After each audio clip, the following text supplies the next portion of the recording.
আসসালামু আলাইকুম।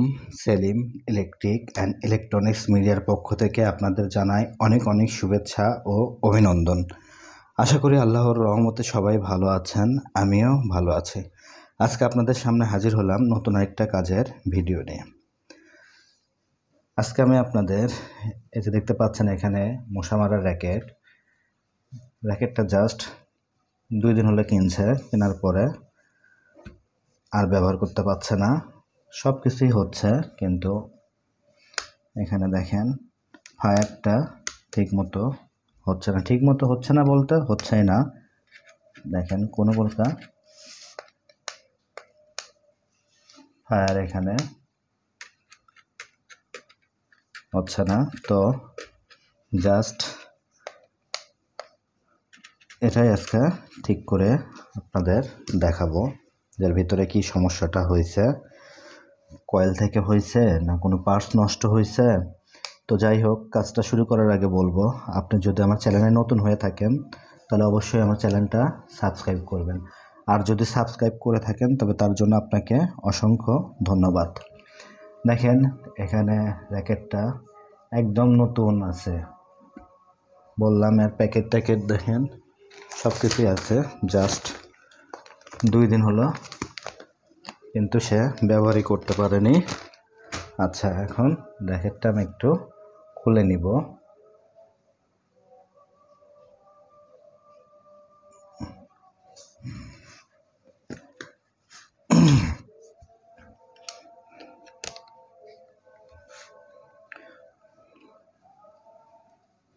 তো এটা খুলে নিই। তো স্ক্রুগুলো সব প্রায় খোলা শেষ হয়ে গেছে। তো এখন একটু খুলবো।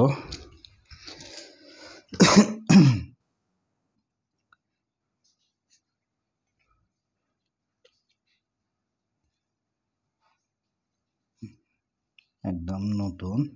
তো সর্বপ্রথম আগে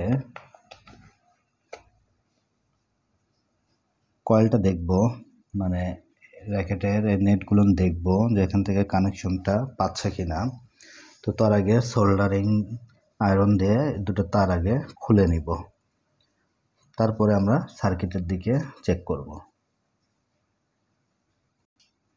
তো দেখতে পাচ্ছেন আমরা মিটারের এখানকার দুটো তার আমি খুলে নিয়েছি। তো প্রথমে এটা দিয়ে দেখব।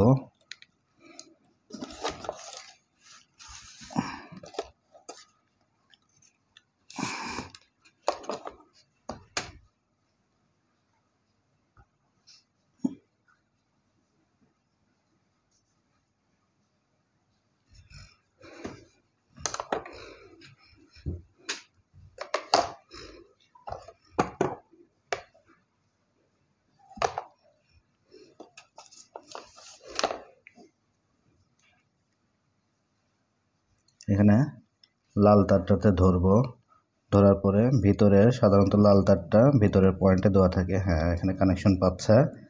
তারপরে এখানে দুই পাশে দুটা নেট দেওয়া আছে, তো একটা পাচ্ছে, আর ওই পাশেরটা এদিক দিয়েই ধরবো। হ্যাঁ, পাচ্ছে, তার মানে আমাদের নেটে কানেকশন ঠিক আছে, সার্কিটের সমস্যা। তো এখন সার্কিটটা খুলে নিব এখান থেকে।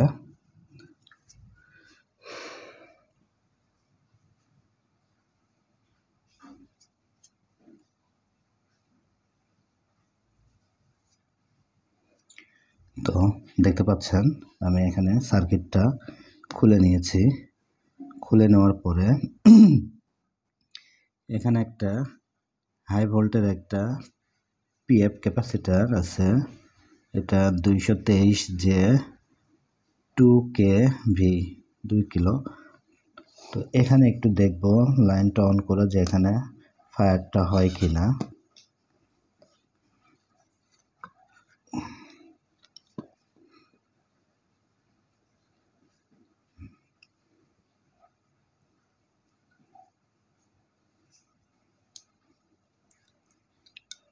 না, এখানেও কোনো ফায়ার হয় না। এতে একটু শব্দ হচ্ছে, সে শব্দতে বোঝা যাচ্ছে সম্ভবত কয়েল থেকে ঠিকমতো সাপ্লাইটা দিচ্ছে না। তো এখানে একটা ট্যানজেস্টার আছে, ট্যানজেস্টারটা একটু খুলে আগে মেপে দেখব। ট্যানজেস্টারটা একটু খুলে মেপে দেখব যে ট্যানজেস্টারটা ঠিক আছে কিনা।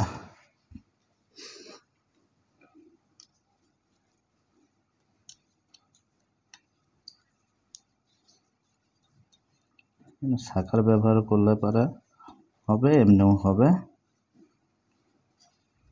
খুলে গেছে।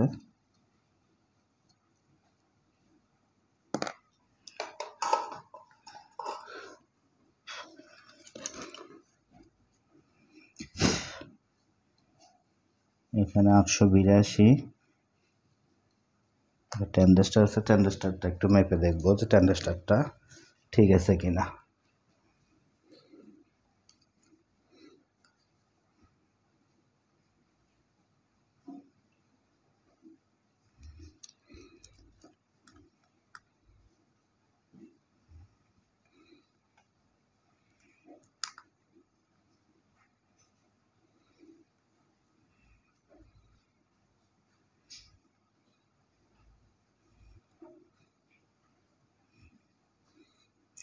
হ্যাঁ, ট্যানজেস্টারটা ঠিক আছে।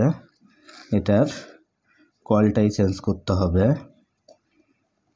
তা নতুন একটা র্যাকেটের দেখতেই পাচ্ছেন সার্কিটটা সম্পূর্ণ নতুন, জাস্ট 2 দিন হলো নিয়ে আসছে। তো এখন কয়েলটা এটার দেখব, কয়েলটা খুলে নিব।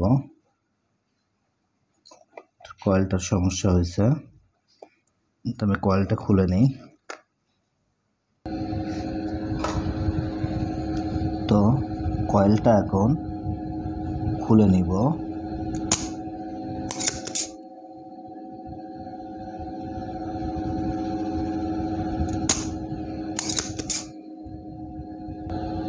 তো দেখতে পাচ্ছেন এখানে রাং তোলা প্রায় হয়ে গেছে। এখন এটা একটু খুলে নিব কয়েলটা। তো কয়েলটা খুলে নিলাম, নেওয়ার পরে একটু দেখবো, এখন এটা ম্যাপে দেখবো যে কয়েলটা ঠিক আছে কিনা।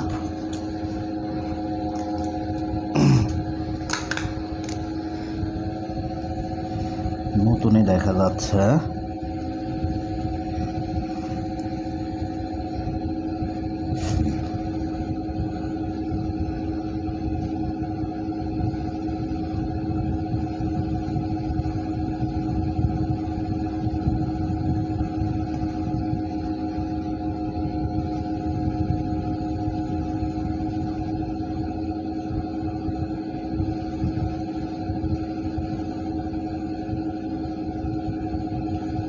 দেখেন কয়েলের কোনো সরি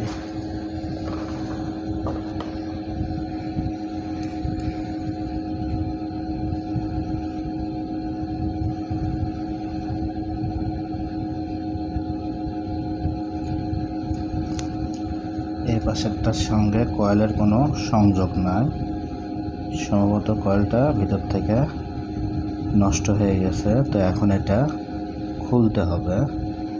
দেখেন এক পাশে পাচ্ছে, এক পাশে পাচ্ছে না।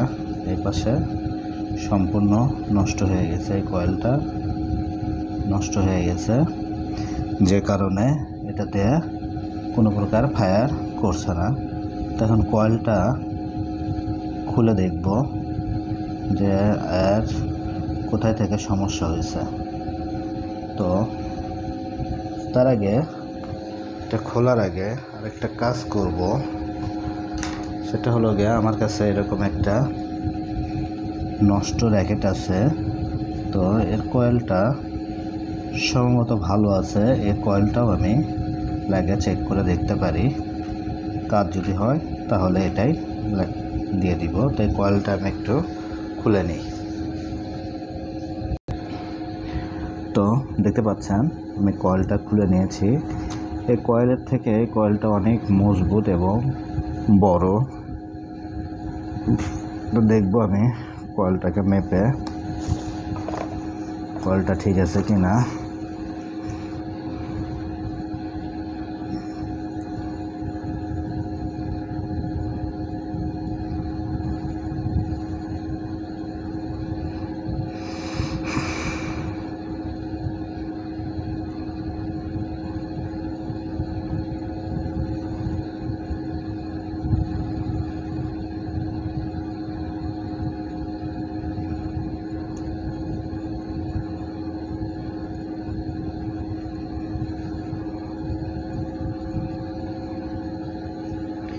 হ্যাঁ, কয়েলটা ঠিক আছে।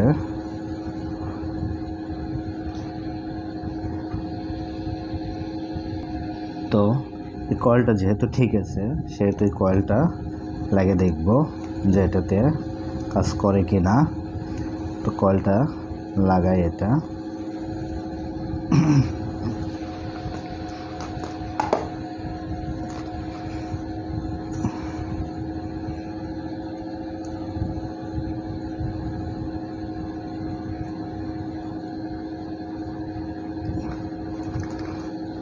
কয়েলটা শুধু লাগালেই না, এটা লাগানোর একটা ধরন আছে।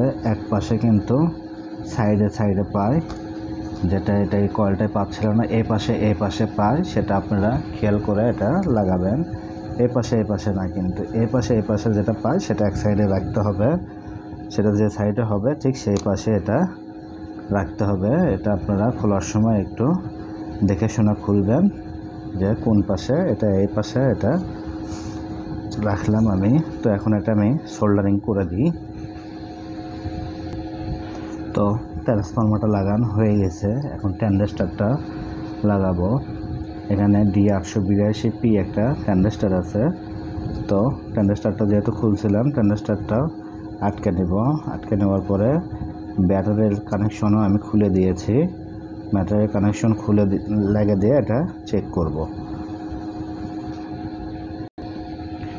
তো মোটামুটি সব কিছু লাগিয়ে নেওয়া শেষ। তো এখন এটা একটু এখান থেকে ফায়ার করে দেখব যে ফায়ারটা করে কি না।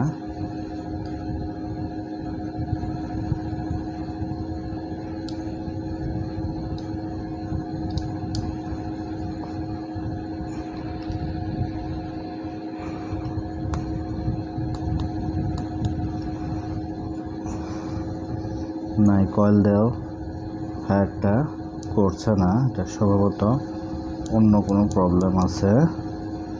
এটা এখন আর একটু ভালোভাবে দেখতে হবে।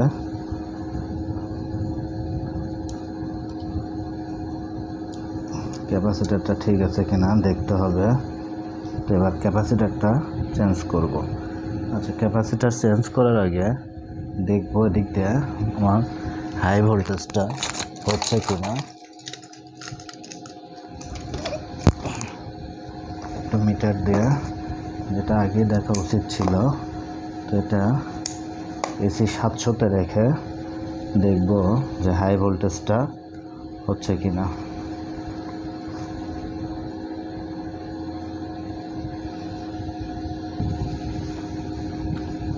দেখলাম এখানে কোনো প্রকার ভোল্টেজ আসছে না।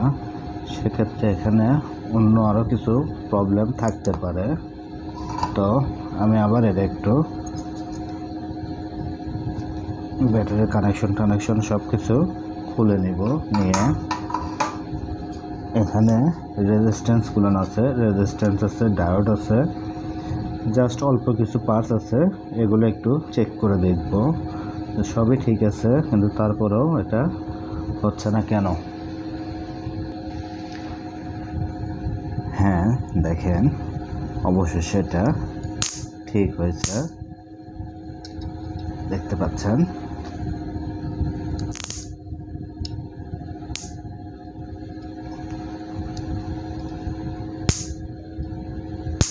হ্যাঁ, ঠিক হয়ে গেছে। তো এটার কয়েলের প্রবলেম ছিল এবং তার সঙ্গে এই যে এখানে ছোট একটা পিএফ দেখছেন 101, এই পিএফটাও নষ্ট হয়ে গেছিল। এটা পিএফ বলে অনেকে, এনটিসিও বলে। তো ওটাও নষ্ট হয়ে গেছিল। তো এখান থেকে এটা খুলে নিয়ে লাগিয়ে দিলাম।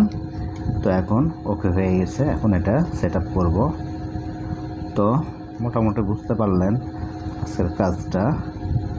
ক্যান্ডেসটা ঠিক আছে, কিন্তু আমাদের কয়েলটা নষ্ট হয়ে গেছে। নতুন র্যাকেটের কয়েলটা নষ্ট হয়ে গেছে।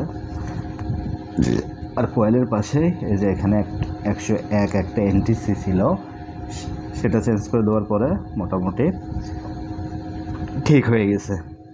তো এখন এটা সেট আপ করবো। তো সেট আপ করে, যেহেতু ভিডিওটা বড় হয়ে গেছে আজকে আর আমি একটু সেট আপটা করেই নিই, যেহেতু একটু বড়ই হয়ে গেল। সেট আপটা আমি করে নিয়ে তারপরে পুরো ফায়ারটা দেখাচ্ছি। তো দেখতে পাচ্ছেন সেট আপ করা হয়ে গেছে। এখন জাস্ট একটু ফায়ারটা দেখব। হ্যাঁ, যথেষ্ট পরিমাণে ফায়ার হচ্ছে। তো এখন উপরকার ঝাপনিটা একটু লেগে দিব, লেগে দিলে মোটামুটি কাজ শেষ। তো আর কাজটা আর বড় করে না, ভিডিওটা আর বড় করে না। তো আজকের ভিডিওটা যদি এ পর্যন্ত ভালো যদি লাগে তাহলে অবশ্যই একটা লাইক দিবেন, আর শেয়ার করবেন বন্ধুদের মাঝে, সেটা জিমেইলে হোক অথবা ফেসবুকে হোক। আর এরকম নিত্য নতুন ভিডিও পাওয়ার জন্য, কাজের ভিডিও পাওয়ার জন্য আমার চ্যানেলের সঙ্গেই থাকবেন। সবাই ভালো থাকবেন, আর আমার চ্যানেলটা অবশ্যই সাবস্ক্রাইব করবেন। আল্লাহ হাফেজ।